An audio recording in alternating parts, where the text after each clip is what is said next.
One of the reasons why I think I'll never actually make any money on YouTube is that the things I enjoy making review videos on don't really cost all that much. $3,000 lens? Boring. $20 accessory that'll give you enough video footage so you can post photos in a reel to Instagram for like 17 likes? I'm all over it. What's happening, y'all? My name is Omar, and if you stick around until the end of the video, I'll share a little tip with you that'll help elevate your videos. So this right here is called the VRIG. Or is it VRIG? VRIG, that doesn't sound right. So yeah, let's just go with the VRIG. Now, I absolutely love and adore BTS footage, and I have a few different ways that I take mine. Either through having a 360 camera mounted to my actual camera, using an external recorder to record the EVF, or if I'm feeling particularly extra, a combination of both for a full 4D view of everything going on while I'm taking photos. The thing is, when doing shoots like that, it's usually all very purposeful.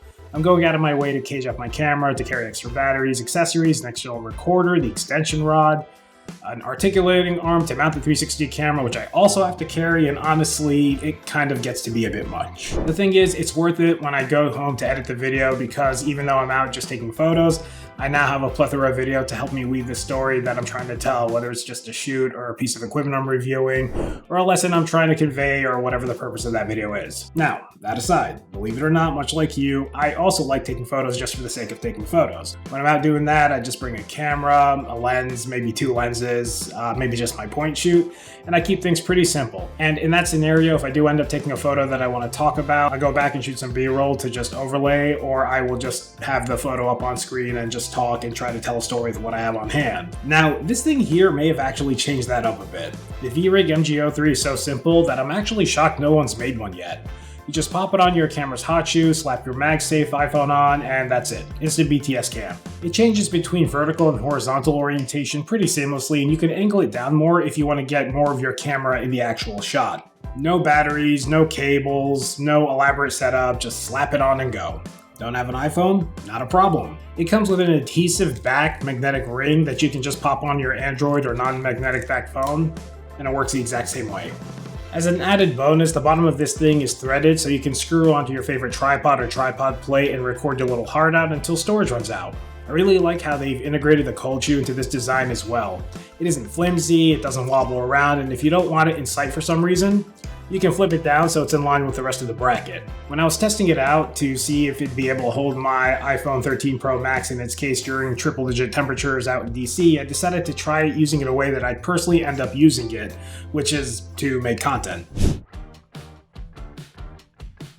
Here you can see the White House at a distance, and I wanted to see what kind of shot I could take with it with my Fujifilm X-T5 and the 7300. A few weeks back, I took a similar shot with the 150-600 and the XH2S that I'll toss up on a card for you to check out, and I wanted to see how this combo compared to that with half the focal length and nearly twice the megapixels of the other setup. I went up to the top of the staircase of the Jefferson Memorial and took my position by the fourth pillar from the left. I framed the shot, snapped away, and this is what I ended up with. Here's a little touch-up though. Now, this is great because you get to see my POV and the surrounding area of where I took the shot and matched it up against the end result. In very public settings like this, no one would bat an eye since it's just you and your phone mounted to your camera rather than just having it strapped to something like the Axun CMO, which has a battery and a few cables hanging off, and it looks a little more sus, especially when you're at the monuments by the nation's capital. Also, a side note, someone got proposed to right on the side here while I was shooting this, and she said yes, so congratulations to that couple. Another really good use for this thing is that if you need to churn out some really quick social content from a video shoot, a really handy feature for anyone who shoots sports, by the way, in any capacity whatsoever. So results of an event can be fired off immediately for like live updating while you still collect the high-res footage to make your promo reels, your edits, your commercials, whatever it is that you're there shooting for later. Since it's all one piece, it eliminates the failure points present when you'd make something similar to this out of leftover small rig parts and one of the 400 free cell phone mounts you've acquired over the past 3 years. The height of this bracket also allows for enough clearance to film both horizontally and vertically without needing to reposition and adjust the mount itself, which really just makes everything nice and easy. For what it costs, it's a nice accessory to have in a video-centric age, plus if you're shooting for memories, you don't have to choose between photo and video anymore, and your parents can now spam both types of files on WhatsApp for years to come. I told you I'd share a little tip at the end if you stuck around, and today it's this. If you decide to use a microphone to record audio on your phone, and the receiver doesn't have a proprietary connector, you need more than just a little dongle that came with your phone. This is a TRS cable, which stands for tip ring sleeve cable, and this is what your microphone has if you're using it with a regular camera.